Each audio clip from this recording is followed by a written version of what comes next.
Well, I also know that you guys lost 3 guys last year in the band, correct? Yes, Who were they? Erv Woolsey or Erv, which Yep. was George's manager. And basically, was there from day one. And then we lost Gene Elders, our fiddle player, Yes, sir. and then the same day.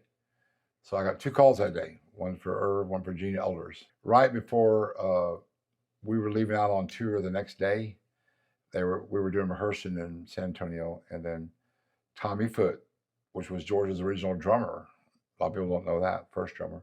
Yeah. So Tommy Foote went home and wasn't feeling great. I called him, and he even told me, he said, "Hey," he called me Big Al. Big Al, I said, "Call me later. I'm going to take a nap." And that's the last I ever heard, from him. Yeah. And so I was sleepy because we were just getting back from Erv's funeral. And so I got called to fly to Arizona and do a drive back with Neil Young back to Texas, San Okay. Antonio. So I got in like wee in the morning, and I went home and I told my wife, I said, no matter what, just don't wake me up. I turn my phone off. So Leroy uh, tried to call me to tell me about Tommy Foote had Yeah. passed. And so he called my wife. And so he told her, and Yeah. she wakes me up, said, "You better take this phone call."